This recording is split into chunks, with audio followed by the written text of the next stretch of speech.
আজ আমি আলোচনা করব বাসক পাতা নিয়ে। বাসক পাতার রস সর্দি কাশিতে ভীষণ উপকারী, তবে গর্ভবতী মা এবং 2 বছরের নিচে শিশুদের খাওয়াবেন না। তো এই বাসকের বিভিন্ন গুণাগুণ নিয়ে আমার আজকের নিবেদন, সর্দি কাশিতে বাসক। প্রকৃতির এক গুল্ম বাসক, গুণ তার অপরিসীম। ফুল, পাতা, ছাল সবই উপকারী, নয় কিছু কৃত্রিম। কাঁচা কি শুকনো দুইভাবেই সে ফলদায়ক। সর্দি কাশি, বুকে জমা কফ দূর করে সে করে আরামদায়ক। 1 চামচ রস মধু মিশিয়ে সকাল সন্ধ্যা খাও। কাশির আরাম পাবে তুমি, সুস্থ জীবন পাও। বাসক পাতা সঙ্গে কাঁচা হলুদ বেটে নাও পরিমাণ মতো। চুলকানিতে মাখবে, দ্রুত ফল পাবে শত শত। শুকনো পাতার ধোঁয়া টানো নাকের কাছে, শ্বাসকষ্টের উপশম হয়, নিঃশ্বাসে স্বস্তি আসে।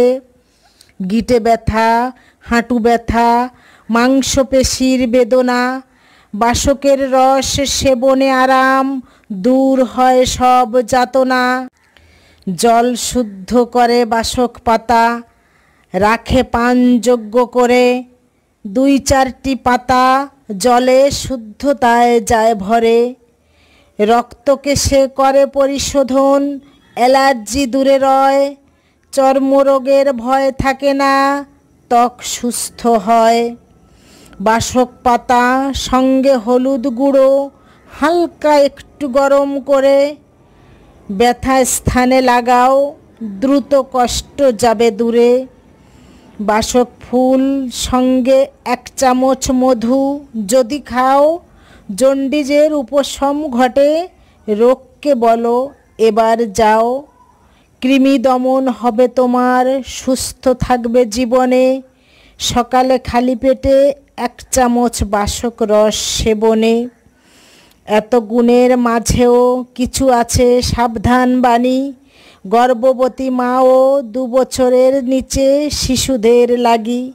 অতিরিক্ত সেবনে পাতলা পায়খানা, বমিও হতে পারে। অন্য ভেষজের সাথে মেশালে বিপরীত ফল ধরে।